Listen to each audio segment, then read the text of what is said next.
ya Bang ya. Nah Iya, tapi ini menarik banget sih Bang. Apa ya, saya beberapa waktu juga udah kayak mikir, wah kayaknya Bang Pras ini udah mulai arah ke politik. Tapi bagus sih Bang ya. Yang penting bisa memberikan sesuatu hal yang positif gitu. Tapi saya mau nanya nih Bang. Kira-kira menurut Bang Pras ya, kalau memang Bang Pras ini kita nggak tahu ya ke depannya Bang Pras mau jadi apa di dunia politik ya, entah itu jadi menteri atau jadi DPR apapun lah ya. Nah kira-kira Bang Pras itu kalau saya mau tanya nih, kira-kira apa yang diperbaiki dari Indonesia tuh dari segi apa gitu kalau Bang Pras tuh? Menurut Bang Pras pribadi gimana? ya tentang kesadaran. Intinya adalah self awareness. Intinya kesadaran. Semua masalah itu terjadi karena orang tidak sadar. Halo sobat-sobat semuanya, jumpa lagi di channel Warta Kabar Baik. Selamat pagi buat yang menyimak video ini di pagi hari. Selamat siang, sore, dan malam buat yang menyimak di siang, sore, atau malam hari. Sobat-sobat, video-video di channel Warta Kabar Baik ini hanya dikhususkan bagi jiwa-jiwa atau orang-orang yang berpikiran terbuka ya. Bagi yang tidak berpikiran terbuka, skip aja deh. Oke, terima kasih semuanya. Jangan lupa subscribe, like, komen, dan share ya. Halo, selamat malam Bang Pras. Halo, selamat malam Mas Denny. Bagaimana kabar Kalimantan? Gimana nih? Masih di Sampit ya? Memang mau kemana lagi Bang? Oh, Mau ke iya. Bali juga nggak dijemput sama Bang Pras. Nanti deh, doakan saya cepat kaya raya ya. Nanti tak kirim tiket kembali. Amin. Kalau didoakan, ditunggu aja nanti. Kalau Iya. misalkan udah kaya raya kan, Siapa tahu namanya saya. Kenapa? sama semesta saya dikasih gaji YouTube sebulan 25 juta. Itu kan enak. Tiap bulan saya bisa. Wah, ini. Nah, ngomong-ngomong tentang YouTube ini menarik ya. Mudah-mudahan bisa gitu loh nanti ya kan. Iya. Ini di Sakit ini harinya hujan terus Bang. Udah beberapa ya belakangan ini udah Oh, iya. mulai lama sih. Ya, kadang-kadang di beberapa tempat juga banjir, cuman kecil aja banjir, nggak terlalu gede juga gitu. Ini juga hari hujan, gerimis tapi udah agak enggak gitu. Kalau di Bali panas terus, nah ini panas banget ini cuacanya. Itu ya Bang ya, indahnya Iya. kuasa Tuhan ya Bang ya, yang luar biasa gitu ya. Ya memang intinya kan kita tidak bisa mengubah kejadian di luar diri kita, tetapi kita bisa Iya. kita bisa merespon sesuai dengan, jadi gini narasinya kan, segala sesuatu yang terjadi di luar diri kita, apakah cuaca, panas, keadaan, banjir, dan sebagainya, itu di luar kuasa kita. Tetapi kita bisa menguasai diri kita untuk memutuskan sikap kita terhadap hal-hal itu. Apakah kita mau merasa gembira, atau kita mau merasa biasa saja, atau kita mau merasa stres dengan keadaan-keadaan di luar diri. Itu kita sangat bisa menguasai, atau itu berada dalam kekuasaan kita. Istilahnya, Tergantung diri kita aja yang menyikapinya seperti apa ya Bang ya. iya betul sekali.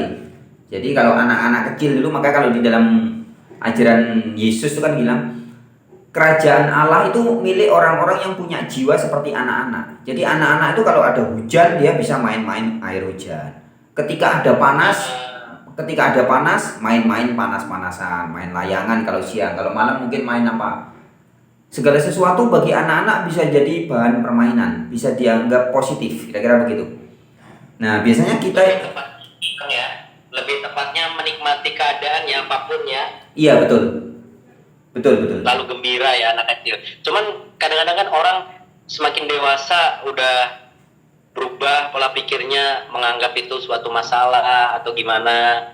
Itu kan kadang-kadang yang menyebabkan diri seseorang kadang-kadang merespon sesuatu tuh kan agak negatif gitu Bang, kadang-kadang ya kan.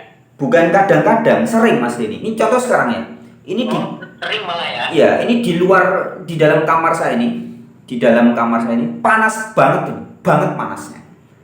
Nah, ini kalau cara pandang kita nggak hati-hati ya, kita akan kalau orang Jawa bilangnya ngersolo ya, atau bersungut-sungut. Saya kurang tahu juga. Bersungut-sungut ya, bersungut-sungut. Tetapi kayak ini ya, kayak mengeluh gitu ya. Mengeluh ya.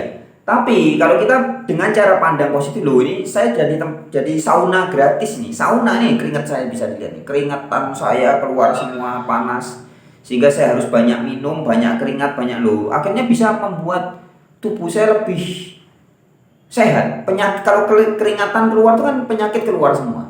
Nah, contohnya seperti itu, Mas. Jadi apapun selalu bisa disikapi dari sisi positif. Ketika kita dalam tanda kutip kita sedang bersatu dengan Sang Maha Positif. Ya. Tapi segala sesuatu pasti disikapi dengan kondisi negatif, merasa kekurangan, merasa menderita bahkan ya. Jika kita sedang menyatu atau manunggal dengan setan atau iblis alias segala sumber permasalahan. Ya. Nah, dan yang disebut sebagai Tuhan sumber bahagia, sumber sukacita, sumber cinta kasih, sumber keasikan, dan juga iblis sumber kesusahan, sumber rasa kekurangan, sumber penderitaan. Itu sebenarnya tidak berasal dari segala sesuatu di luar diri kita, Mas. Tapi semua itu berasal di dalam diri kita sendiri. Jadi Allah Nggak jauh ya sebenarnya ya. Iya. Jadi kita mau nyari cinta, nyari kasih itu nggak usah cari jauh-jauh. Mau nyari rasa gembira itu bukan jauh-jauh, bukan harus di tempat sana tidak. Tapi di dalam diri kita, karena sumber segala cinta, kasih, sukacita, damai sejahtera itu adalah Allah atau Tuhan yang di dalam diri kita sendiri. Tetapi kesusahan, penderitaan, bencana, apalagi masalah, merasa kurang ini, kurang itu juga berasal dari dalam diri kita. Jadi Tuhan dan iblis itu di dalam diri kita sendiri. Makanya neraka, surga, ya neraka itu kan semua rasa nggak enak. Hasil ketika kita menyatu dengan iblis, kita menyatu dengan rasa susah, rasa menderita, rasa kekurangan, rasa kesombongan, rasa bangga, rasa takut, rasa khawatir. Itu kan semua rasa-rasa neraka itu kan dari dalam diri kita sendiri. Nah, begitu juga keraguan ya tentang diri sendiri ya, menyikapi sebuah permasalahan kadang-kadang Bang ya. Iya. Maka itu harus dilatih. Saya juga nggak selalu berada dalam kondisi surga, Mas Rini ya. Saya sering juga tiba-tiba Semuanya belajar Bang ya, semuanya belajar ya. Iya betul.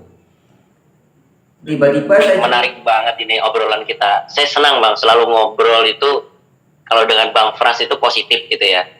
Selalu positif, selalu memberikan edukasi. Nah, ini juga salah satu bentuk respon diri kita terhadap sesuatu itu gembira ya Bang ya. Tetapi Mas Denny, saya juga tidak selalu gembira loh ya. Jadi jangan disalahpahami loh ya. Oh iya, pasti juga merasakan kadang-kadang sedih gitu ya. Iya, jadi saya tidak selalu berada dalam kondisi surga ya. Tapi saya juga bisa berada dalam kondisi sedih atau neraka, atau merasa tiba-tiba merasa kekurangan, tiba-tiba merasa takut, tiba-tiba merasa nggak enak ya. Itu juga terjadi ya. Cuman karena kita sudah sering terlatih ya, sering meditasi, kalau bahasa Arabnya bertahanuts, bertapa, bersamadi ya, itu kesadarannya cepat. Jadi kalau nggak terlalu berlarut-larut juga. Iya, betul. Jadi cepat sadar bahwa ternyata segala masalah yang kayaknya terjadi di luar diri saya itu bukan berasal dari luar sebenarnya, tapi saya sendiri yang menciptakan atau mengundangnya. Nah, maka kalau cepat sadar nanti cepat. Loh, kan misalkan ini waktu saya di Bali contoh ya, saya di Bali. Baru saya berangkat sekitar 1 minggu di Bali kemarin itu bulan Desember. Tiba-tiba saya mendapat berita dari adik saya dan mama saya dan adik saya nelpon minta maaf mereka karena salah satu burung peliharaan saya, burung murai batu yang saya pelihara, saya sayang itu ternyata yang sering di video itu ya. Iya. Itu suaranya sudah bagus, sudah pinter dan cowok kan dia, suaranya bagus dan lucu, agak jinak gitu. Tiap hari saya kasih makan jangkrik ya. Ternyata mati Mas ini. Mati. Oh, iya iya ya. Matinya dimakan kucing lagi. Iya iya, agak Gila. sedih ya. Ya, saya satu hari itu sempat agak galau gitu. Nah, tetapi cepat saya sadar loh. Sadarnya tiba-tiba ada yang ngomong gini ke saya. Roh Kudus itu memberitahu saya, Pak. Loh, tiap hari. Jadi gini, ada dua hal. Lawong semesta saja mengizinkan burung itu dimakan kucing. Lah kok saya protes? Padahal kan yang pemilik sejatinya kan semesta, bukan saya. Yang punya kucing, yang punya kucing itu adalah semesta, yang punya burung itu juga semesta. Lah kok saya sudah dititipi, dipinjami beberapa bulan gitu.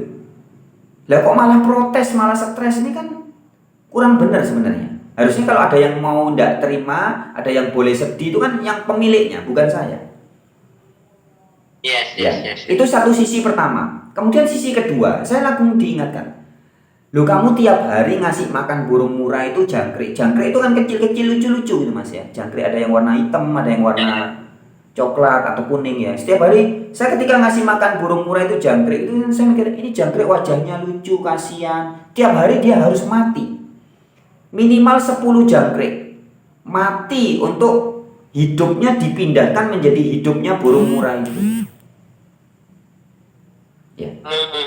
Kenapa saya tidak sedih, tidak stres setiap hari ketika jangkrik itu harus mati, harus tersiksa dimakan burung itu? Padahal kan ngerti ya Mas Denny, paham ya? Padahal kan Paham. jangkrik dan burung itu sama-sama binatang yang lucu, yang unik ya. Kenapa kalau jangkrik yang mati dimakan burung kok saya bisa ketawa-ketawa? Tapi ketika burung itu mati dimakan kucing, loh kok saya stres? Nah, itu saya diajarkan tentang kemelekatan. Cuman karena udah ada kesadaran, udah sering terlatih tadi kan dengan cepatnya kita bangkit lah ya dari kesedihan itu ya. Iya, betul, Mas. Terus Sama. pada intinya gimana Bang sekarang di Bali? How are things in Bali gitu? Kenapa? Gimana keadaan di Bali? How are things in Bali? Gimana keadaan di Bali? Keadaan di Bali ya ini kalau kondisi cuaca panas juga macet ya. Bali sekarang macet banget. Apalagi saya tinggal di daerah Kute ya. Saya tinggal di daerah Kute ini di pusat. Di Kutenya di daerah pusatnya lagi. Ini kalau sudah turun bawah sini sudah macet semua. Jam-jam mungkin banyak yang nanya gitu ya kan, atau yang penasaran sebenarnya Bang Fras di Bali itu ngapain aja gitu. Boleh dikasih informasi deh Bang Fras tuh tiap hari ngapain di Bali, aktivitas apa, kerjaan gitu kan. Mungkin juga banyak yang nanya-nanya gitu. Ya, kalau pekerjaan utama saya tetap ya. Jadi inti pekerjaan saya adalah mensyukuri dan menikmati kehidupan. Itu tetap ya. Bentuknya bisa macam-macam. Ya, bentuknya bisa macam-macam. Saya tiap pagi saya olahraga, dan kalau di sini sekarang olahraganya lebih seru, Mas. Saya pakai sepatu pakai sepatu Nike yang dikirim sama Mas Denny itu. Saya tiap pagi enak ya. Tiap pagi saya lari pagi dan jalan cepat ya di pantai Kute. Jadi di sekitar Hard Rock Hotel, Hard Rock Cafe itu di depannya kan ada pantai Kute, kemudian ke arah Discovery sana juga. Jadi teman-teman yang di Bali yang mau ketemu saya bisa, kalau pagi biasanya saya olahraga di sekitaran pantai Kute situ. Itu salah satu bentuk menikmati hidupnya. Kemudian saya juga mengunjungi banyak sekali teman. Jadi teman yang harus saya kunjungi ini banyak, Mas. Sampai saya sakit ya, saya bolak-balik sakit. Sakit karena kecapean ya, kena panas, karena jaraknya jauh-jauh. Kenapa? Banyak aktivitas lah ya di Bali ya? Iya, banyak. Kalau aktivitas banyak banget. Jadi aktivitas mengunjungi teman-teman dengan berbagai kepentingan ya. Jadi ada beberapa kepentingan yang mungkin nggak bisa saya ungkap sekarang ya. Kita nunggu sekitar 1 bulan lagi lah kepastiannya ya. Saatnya intinya ada beberapa tugas negara. Jadi tugas yang ada hubungan. Jangan-jangan masalah pemilu ini ya, capres ya? Ada hubungannya di situ juga. ada hubungannya di situ juga ya, tapi saya tidak bisa jelaskan secara detail karena terlalu apa ya, terlalu kompleks dan panjang sekali ceritanya. Itu ada hubungannya dengan masa lalu sebelum Indonesia merdeka juga. Wah, pokoknya terlalu banyak hal yang harus dijelaskan, terpanjang kali lebar nanti enggak. Intinya adalah banyak sesuatu ya. Iya, banyak sesuatu yang harus saya lakukan dan saya selesaikan. Juga ada itu yang di luar diri saya ya. Juga yang terhadap diri saya juga. Tapi ini Bang, apa namanya? Kalau Bang Fras pribadi kan ada nggak niatan pengen ke politik gitu kan? Sekarang lagi rame-ramenya orang pengen jadi profesi ya ke politik, mungkin jadi anggota dewan atau jadi apa gitu. Jadi gimana pandangan Bang Fras sendiri tentang politik? Apa pengen nggak, kan Bang Fras sendiri kan sebagai YouTuber lah ya, atau mungkin banyak juga orang yang sudah mengenal Bang Fras gitu. Biasanya orang kan menggunakan popularitasnya untuk mencalek gitu ya. Nah itu gimana? Ada nggak niatan Bang Fras sendiri untuk terjun ke politik gitu untuk saat ini? Dan pandangan Bang Fras gimana terhadap politik itu sendiri gitu? Oke, baik. Ini pertanyaan yang bagus dan saya pikir ini ada hubungannya dengan rencana semesta juga ya, karena kok tiba-tiba Mas Denny nggak ada angin, nggak ada hujan, nanya-nanya itu ya. Dan ini terkait, jadi menarik Mas Denny. Saya itu dari dulu tuh nggak minat sama sekali bahas politik ya. Tetapi ya, saya baru sadar kedatangan saya di Pulau Bali ini ternyata ada hubungannya dengan politik itu tadi. Ya. Jadi rekan saya ini saya tampilkan ya. Rekan saya, sahabat saya, namanya Mas Dedi Nur ya, yang dulu kita bikin usaha bisnis bareng ya dan sebagainya. Singkat cerita, dia sekarang menjadi calon legislatif DPR RI. Ini orangnya seperti ini, tak tampilan di kamera ini kayak gini. Nah, jadi Mas Dedi Nur ini sahabat saya. Dia bergabung di PSI ya. PSI, dia calon DPR RI dapil dari wilayah Bali. Nah, ada hal yang menariknya begini. Karena Mas Dedi Nur ini salah satu caleg DPR RI yang menjadi calon anggota DPR tapi tanpa uang ya. Sama sekali tidak ada politik uang. Nah, tapi kalau saya cerita nanti terlalu panjang, kali lebar ya. Dan kita intinya begini, kalau sampai nanti tanggal 14 Februari Mas Dedi lolos jadi DPR RI, teman-teman yang mungkin ingin tahu bisa lihat di X ya, di Twitter tuh, di X itu tulisannya Dedi Nur ini sangat luar biasa ya, karena ribuan sekali bikin tulisan tuh yang nonton. Dapil Bali ya? Iya, dari Dapil Bali. Nah, nanti kalau terpilih, rencananya ini baru rencana ya. Kita nggak ngerti kejadiannya. Hari esok saya masih hidup atau enggak pun kita kan nggak tahu. Tapi kalau terpilih, nanti rencananya saya akan diajak menjadi salah satu staf khusus, staf ahli atau staf khusus yang ada kaitannya dengan ya mungkin ada hubungan dengan lintas agama dan sebagainya. Begitu. Rencananya begitu. Tapi gini Bang, misalkan nih Bang Fras nanti udah jadi staff ya, yang mudah-mudahan teman Bang Fras tadi bisa kepilih ya, bisa berpolitik dengan baik, bisa memberikan sesuatu hal yang berguna buat Indonesia lah ya, tentunya di Bali ya kan.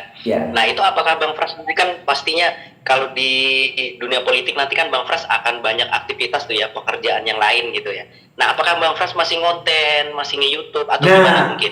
Cara memadukan Bang Fras itu gimana? Justru ini yang saya dapat bocoran ya. Jadi Mas Dedi ini sahabatnya Guntur Romli. Jadi Guntur Romli itu kalau ke Bali mesti ngajak Mas Dedi Nur sama istrinya, Mbak Ivo namanya. Selalu jalan kemana-mana bareng, selalu makan di restoran tempatnya Mas Dedi ini. Kemudian juga ada siapa lagi ya? Tokoh-tokoh yang kayak ini, yang di Cokro TV itu siapa? Jadi teman-teman di Cokro TV itu semua teman-temannya Mas Dedi. Dan ketika di Jakarta dia sering diajak untuk mengisi ya, cuman nggak sempat. Nah, jadi kemarin dia bilang kalau nanti kita di Jakarta, malah justru mungkin kita akan seminggu sekali bikin konten lebih aktif gitu. Karena lebih memberikan informasi yang iya, iya, positif lagi ya, iya, hal-hal iya, baru lagi ya. iya, karena lebih tempatnya semua lebih banyak, lebih serius lah kira-kira begitu.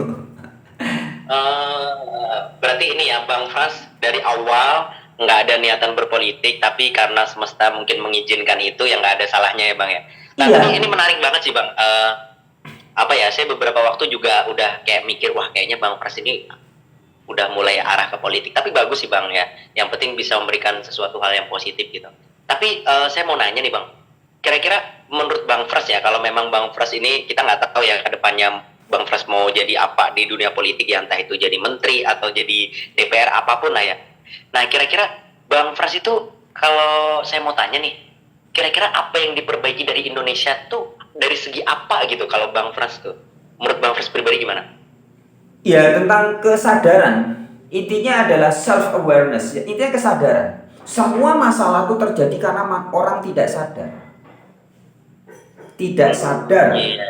Ya, tidak sadar dirinya itu apa, atau kalau bahasa Jawa sangkan paraning duman, dirinya itu siapa, untuk apa dihadirkan oleh semesta ke dunia ini, dan kemana akan kembali. Bang Frans ini ya selalu mengajarkan kesadaran lah ya, intinya Iya, ya, itu membangun kesadaran manusia ya. Ya, jadi kalau nanti suatu saat saya jadi orang yang mendapat pengaruh di dalam dunia keagamaan, misalkan jadi menteri agama atau apapun ya, saya akan bubarkan itu. Kolom agama dari KTP itu pasti saya bubarkan. Tidak ada KTP-KTP-an, tidak usah pakai agama-agama lagi. Itu sudah selama ini, iya, karena selama ini sudah memahami agamanya salah, konsep agamanya salah, kemudian agama malah menjadi pemecah belah. Ya, orang kalau ngomong, Tapi kan ini Bang ya, tapi kan pro kontranya juga pasti banyak Bang ya. Pasti ada yang banyak yang nggak setuju juga gitu. Nah itu gimana ya? Misalkan Bang Frans tadi punya kebijakan gitu, terus ada banyak yang nggak setuju, itu gimana? Langkah apa yang Bang Frans lakukan untuk mencapai kebijakan yang lebih positif lagi tadi Bang? ya, yang pertama kan harus disampaikan edukasi dulu ya. Jadi latar belakangnya bagaimana, kenapa kok kita harus memiliki cara pandang yang berubah. Kita edukasi dulu, kita panggil tokoh-tokoh agama baik Hindu, Buddha, Kristen, Islam, semua ini harus pemahamannya harus sama dulu. Dari sadar, terus Harus habis itu sadar, iya. meeting, Sadar menyampaikan dulu. persepsi dulu ya. Iya. Jadi kalau selama ini kan sepertinya agama-agama ini kan memiliki Tuhan yang beda-beda. Hindu itu punya Tuhan Iya. Brahma, Wisnu, Siwa. Itu bukan Yahweh. Itu bukan Allah Subhanahu wa taala, misalkan begitu kan. Nah, ini harus diberesin dulu. Hal-hal teologis yang mendasar ini harus diberesin dulu. Sampai mereka sadar bahwa loh ini ternyata sama. Hanya istilah-istilahnya beda, tapi yang dimaksud sama. Kita diciptakan oleh pencipta yang sama. Kita dihadirkan di bumi yang satu, dibuat dari 4 unsur alam yang sama. Ketika kita menyadari bahwa kita semua adalah saudara, ya. Nah, jadi kesadaran seperti itu dibangkitkan dulu. Kalau sudah begitu nanti jadi gampang. Akan bisa menerima segala macam bentuk perbedaan yang ternyata hanya soal-soal remeh-temeh, soal-soal yang tidak prinsipil. Nah, maka ketika kita sudah sadar bahwa kita semua saudara, itu akan enak. Tidak ada lagi agama yang merasa paling benar, paling sempurna. Tidak ada. Akan paham bahwa Islam yang sejati itu pasti seorang pelaku Buddha, pasti seorang pelaku Dharma, pasti seorang Kristen, pasti orang yang mendapat petunjuk Hindu atau Yahudi. Nah, ini pemahaman-pemahaman seperti ini ketika sudah dipahami, wah, sip, Indonesia akan sangat, Indonesia kedepannya bisa menjadi mercusuar dunia. Ya, sebagai Tapi gini Bang ya, berarti kalau yang saya ambil poinnya tuh lebih ke spiritual dulu Bang ya, untuk bangsa ini ya, kalau menurut Bang Frans ya. Ya, harus tidak bisa enggak, ini sudah waktunya. Dan ini suka tidak suka, mau tidak mau Mas Denny, ini sudah terjadi. Kebangkitan ini bukan akan terjadi, tapi sudah terjadi. Kalau Mas Denny lihat di channel-channelnya Saiful Karim, kemudian di TikTok, di YouTube, kemudian di Ngaji Roso ya. Ini orang-orang kebangkitan spiritualnya sedang terjadi lintas agama. Orang-orang yang menyebut diri sebagai Islam memunculkan Islam yang asli, yang menyebut diri sebagai Kristen yang asli, Hindu, Buddha, Kejawen, Kapitayan, Kaharingan, semua akan muncul dan menampilkan keasliannya. Nah, ketika keasliannya ini muncul, orang akan sadar loh, ternyata sama, beda cuma di istilah-istilahnya saja, beda cuma di tataran-tataran cara-caranya saja, tapi esensinya sama. Ternyata yang dimaksud sebagai Brahma, Vishnu, Siwa dalam Hindu Dharma itu ya Yahweh yang disebut oleh Yesus sebagai Allah Bapa yang di dalam kita. Itu juga yang ternyata disebut sebagai Allah Subhanahu wa Ta'ala, Allah yang maha suci dan maha tinggi, yang meliputi segala sesuatu, yang maha meliputi segala manusia, yang berada lebih dekat dari urat leher kita. Ternyata sama. Nah, yang ternyata dimaksud sebagai rangde atau kekuatan jahat di dalam agama Hindu Dharma, yang dalam Alkitab disebut sebagai iblis, yang dalam Islam dalam Al-Quran disebut sebagai setan. Oh, itu ternyata sama. Kekuatan energi negatif yang ada dalam diri kita. Nah, jadi pemahaman seperti itu harus disadari dulu. Nanti setelah sadar itu enak, kedepannya semua jadi enak. Nggak akan lagi terjadi merasa kelompoknya paling hebat, paling benar, enggak. Menyadari bahwa semua mengandung kebenaran yang indah. Ya, sebenarnya Pancasila itu akan menjadi benar-benar nyata, menjadi hidup. Kira-kira gitu, Mas Denny. Tapi saya setuju juga sih apa yang disampaikan oleh Bang Frans itu. Memang kalau saya lihat ya, ini menurut pandangan saya pribadi ya Bang ya. Iya. Sekarang tuh juga udah banyak gitu loh, masyarakat kita itu udah cerdas ya, kesadarannya udah mulai yang betul-betul keluar dari kesadaran yang luar biasa. Seperti yang Bang Frans bilang tadi gitu, banyak udah masyarakat tadi ini udah cerdas, udah terbuka, udah sadar gitu. Ya saya setuju sih apa yang dibilang Bang Frans tadi ya, bahwa kesadaran itu sangat penting ya. Kalau misalkan kita ini menyadari semuanya ya kan, persepsi kita sama, itu kayaknya juga enak ya untuk bicara yang lain-lain gitu ya Bang ya. Iya betul, nyambung semua, enak. Kalau sudah kesadarannya muncul itu enak, Mas. Bayangin kalau kita seluruh Indonesia sadar kita ini saudara sungguhan loh, Mas. Gak akan ada lagi orang yang kelaparan, orang yang susah punya rumah, susah tempat tinggal, gak akan ada. Ketika kita sadar kita semua saudara, itu otomatis gak perlu lagi disuruh memberi, dibacain ayat kitab suci, harus bersedekah, harus menolong, gak perlu lagi, Mas. Otomatis nanti. Iya benar-benar. Kalau ini Bang, menurut Bang Frans nih, kalau ini kan Indonesia juga lagi banyak ya isu-isu, bahkan juga banyak rumornya juga, faktanya juga banyak. Itu kan banyak koruptor gitu. Nah, itu kira-kira menurut Bang Frans gimana ya? Ya, kalau itu memang menyikapi korupsi gitu. Kalau itu saya sepakat dengan visi misinya salah satunya ini ya, teman saya Dedino dari PSI ya. Teman-teman PSI kan sepakat bahwa harus perampasan aset ya. Oh iya. Jadi memang harus dimiskinkan. Harus diwajibkan ya? Iya, harus dimiskinkan. Tidak boleh. Jadi orang kaya sendiri itu tidak boleh. Tidak bisa, tidak boleh. Orang kaya sendiri atau kelompok kaya, mereka para kapitalis kaya, sementara yang tetangga-tetangganya, rakyatnya miskin. Itu orang yang sangat tidak sadar. Orang yang betul-betul dikuasai iblis, atau benar-betul dia sedang hidup dalam frekuensi setan, ya, frekuensi ketidaksadaran. Sehingga mereka diam aja. Gini ya, berarti koruptor itu sangat berdampak gede ya buat Indonesia ya, untuk menghancurkan ya. Jelas. Dan semua itu kan dari dalam diri, Mas, karena tidak sadar ya. Mereka bisa ingat yang waktu Menteri Sosial waktu yang kasus COVID kemarin ini ya, beberapa tahun yang lalu, hal-hal bantuan untuk COVID, untuk Corona itu malah bisa-bisanya dikorupsi. Gila kan? Ini kan saking sakit jiwanya mereka. Iya. Bantuan sosial. Berarti memang harus ini Bang ya, harus diluruskan ya untuk masalah undang-undang korupsi ya.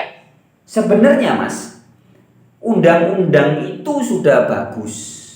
Ya, maka kalau Iya. nanti kalau orang kesadaran sudah bangkit, nanti penjara-penjara di Indonesia itu harus tutup kayak di Belanda, di Norwegia, di New Zealand, negara-negara maju itu kan penjara-penjara tutup. Masih ada lah, cuman 1-2 aja. Lah kok bisa? Kok bisa penjara tutup? Ya karena penjahatnya berkurang. Loh kok bisa penjahat berkurang? Ya karena kesadaran sudah bangkit. Jarang orang melakukan hal-hal yang negatif Iya. ya. Hukum itu Mas, hukum itu hanya diperlukan bagi orang-orang yang belum berkesadaran kan. Orang ada yang membunuh. Nah, tapi menarik Bang ya, ngomong-ngomong tentang penjara gitu. Nah, Bang Fras kan dulu juga pernah ini ya, pernah hidup di penjara juga gitu. Iya. Nah, jadi apa Bang ya motivasi buat orang mungkin juga banyak yang pernah di penjara bisa bangkit kayak Bang Fras gitu. Kadang-kadang orang juga udah merasa berkecil hati gitu. Jadi supaya bisa memberikan semangat buat mereka gitu Bang. Gimana sih kehidupan di penjara Bang? Boleh nggak sedikit sharing gitu?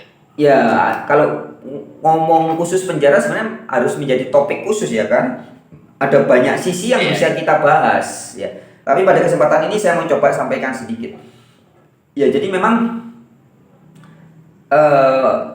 justru ketika saya di penjara, saya bisa melihat betapa kacaunya ya. Jadi baik mulai dari kepolisian, kejaksaan, kemudian hakim, kemudian para aparat-aparat yang ada di penjara, di lapas gitu ya. Kalau Mas Denny ngikuti beberapa hari terakhir ini kan viral juga kasusnya Alvin Lim itu ya. Alvin Lim yang membongkar ya. Katanya Sambo tinggalnya di kamarnya KPLP. KPLP itu Kepala Pengamanan Lembaga Pemasyarakatan. Jadi itu hal-hal seperti itu sudah bukan menjadi rahasia sebenarnya. Jadi korup itu terjadi di mana-mana, termasuk di dalam penjara ya. Nah, intinya begini, penjahat yang ada di dalam penjara itu bukan hanya para narapidana ya, tetapi semua aparat-aparatnya itu juga berpotensi melakukan kejahatan-kejahatan, ketidakjujuran, korupsi dan sebagainya. Nah, itu semua terjadi kembali ke kesadaran tadi, Mas, karena nggak sadar secara tidak sadar diri ya, bukan nggak sadar seperti orang pingsan, bukan, maksudnya nggak sadar secara spiritual, nggak sadar. Ya.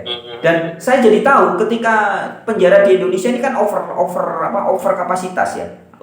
Contohnya seperti Lapas Kerobokan ya. Waktu saya tinggal di Lapas Kerobokan itu kapasitasnya sekitar 332 kalau nggak salah.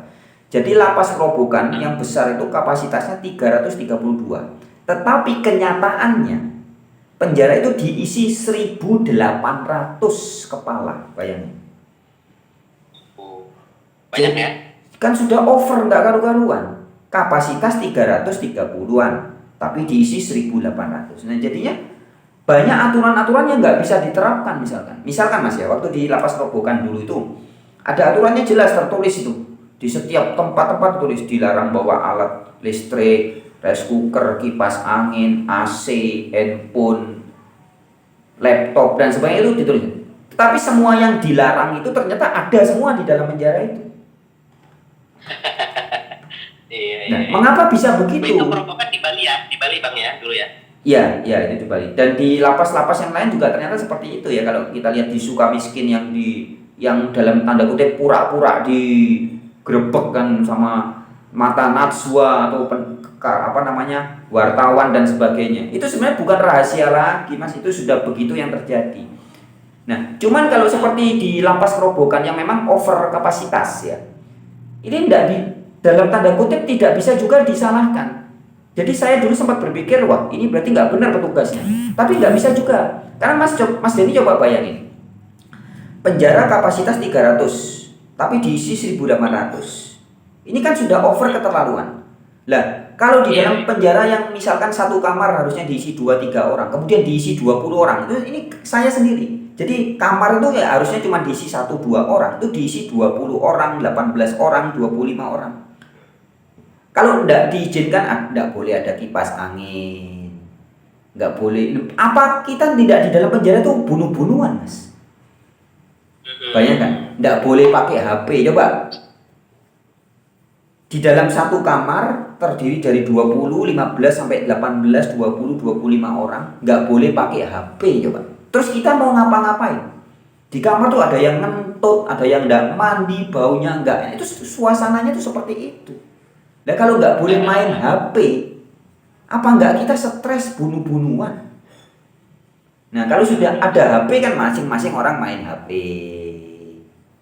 Ya. Nah jadi artinya tidak terlalu salah juga ketika misalkan di lapas Kerobokan itu boleh pakai, di dalam penjara boleh ada HP, boleh ada kipas angin, boleh ada, tidak terlalu salah kalau menurut saya memaklumi, justru memang harus diizinkan kalau menurut saya ya, harus diizinkan.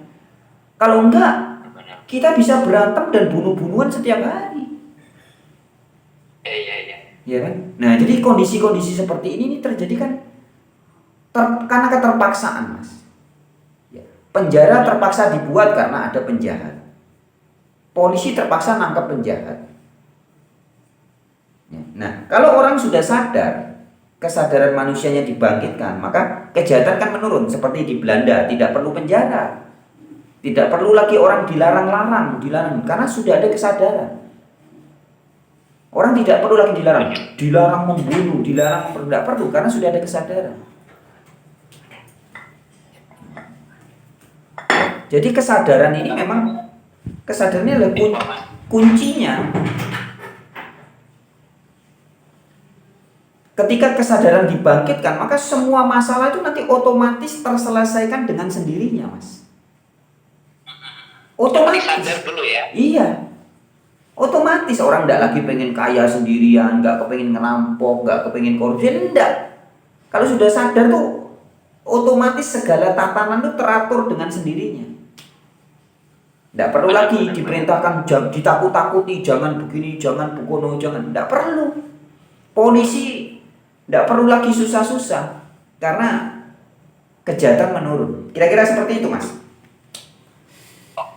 Oke. Luar biasa banget Bang ya, informasinya keren. Mudah-mudahan bisa jadi edukasi yang positif ya.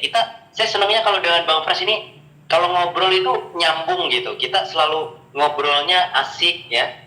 Sesuatu yang positif tuh bisa saling masuk gitu Bang, menurut saya pribadi. Wah ini luar biasa. Mudah-mudahan obrolan kita selalu positif terus gitu Bang. Saya bangga gitu. Terima kasih gitu Bang Pras selalu memberikan informasi-informasi yang positif. Jadi saya doakan ya Bang Pras mudah-mudahan sehat terus ya di sana. Apapun pekerjaannya ya. Bang Pras tadi ada niatan pengen ke politik ya. Wah saya dukung Bang, saya support.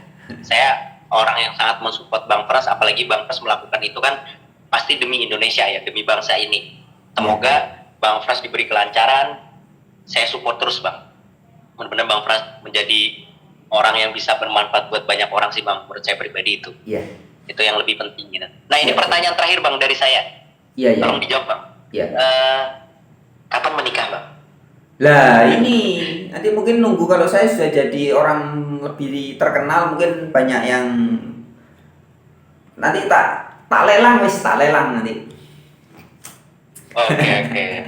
Jadi Bang Pras nanti 2024 OTW mau nikah ya, gitu ya? Ya bisa iya bisa tidak, Mas. Karena begini, ada hal-hal yang tidak bisa saya lakukan jika saya ada istri.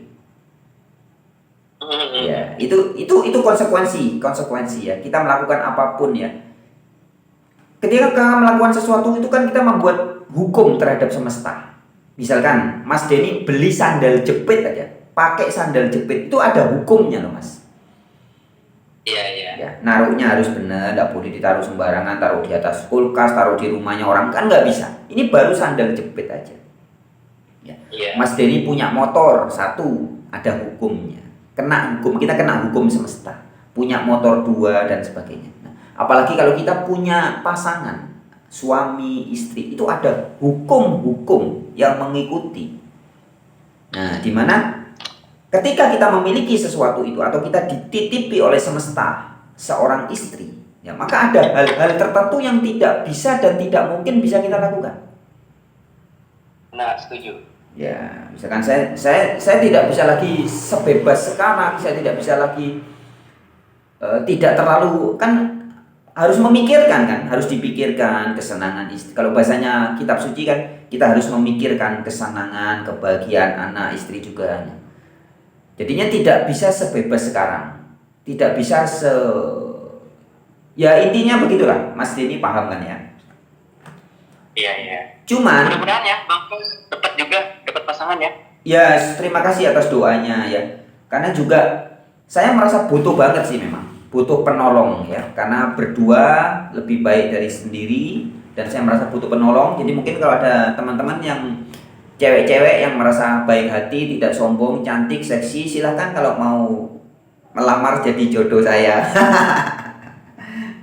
Iya, menarik, keren ya Bang Pras ini nanti kalau udah jadi apa tadi terjun ke dunia politik ini justru kayaknya banyak cewek nanti yang minat sama Bang Pras nanti.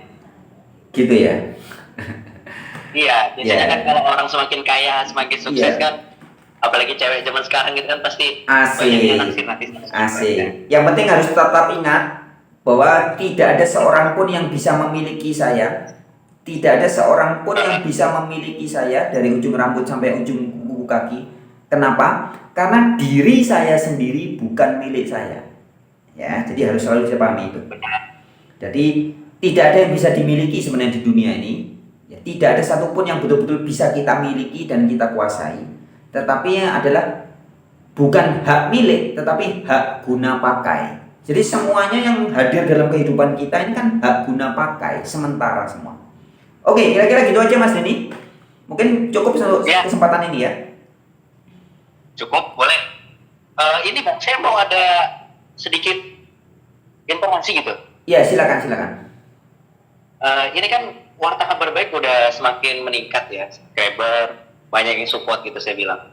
Ya mungkin Bang Pras juga luar biasa gitu kontennya. Saya pribadi menyimak juga semakin hari itu informasi positif tuh banyak yang dibagikan. Jadi itu berkembangnya, mudah-mudahan kedepannya semakin naik terus subscribernya gitu. Terima Nanti kasih. kalau kita ada kesempatan lagi kan bisa kita kasih apresiasi Bang, maksudnya apa namanya kayak sejenis giveaway gitu kan buat para subscriber. Iya. Itu sih maksudnya biar channelnya lebih berkembang lagi. Oke, Mungkin ini Bang siap. ada masukan Bang, terutama buat saya atau buat siapapun ya yang mendengarkan obrolan kita ini. Ya. Ada pesan-pesan dari Bang Pras gitu yang perlu disampaikan buat saya pribadi, terutama buat semua orang lah. Apa kira-kira Bang? Ya, intinya tetap itu yang perlu diperjuangkan adalah kesadaran, self awareness ya, kesadaran diri. Itu aja yang paling penting. Jadi yang paling penting dalam hidup ini kesadaran diri. Ya, harta, materi, suami, anak, istri, pacar, jabatan, pangkat itu ya gitu-gitu aja. Tetapi jika semua tanpa kesadaran spiritual, itu tidak ada gunanya, sia-sia semua. Tetapi apapun keadaan Anda, berapapun materi Anda, apapun yang ada dalam sekitar kita, ketika kita memiliki kesadaran self-awareness, kesadaran diri, ya maka menjalani hidupnya akan begitu indah ya untuk dinikmati dan disyukuri. Kira-kira gitu aja Mas. Oke? Oke, thank you Bang Pras. Ya. Luar biasa ya. obrolannya. Terima kasih banyak Bang Pras udah memberikan waktunya buat ngobrol sama saya. Ini salah satu kehormatan Bang menurut saya. Mudah-mudahan kita next bisa ngobrol lagi Bang ya. Mudah-mudahan Bang Pras sukses terus, Ya. sehat terus Bang. Ya. Itu aja dari saya Bang. Iya. Terima kasih banyak Mas Denny. Oke, sampai jumpa di kesempatan-kesempatan yang lain ya. Tetap semangat. Oke, thank you Bang Pras. Selamat malam. Selamat malam.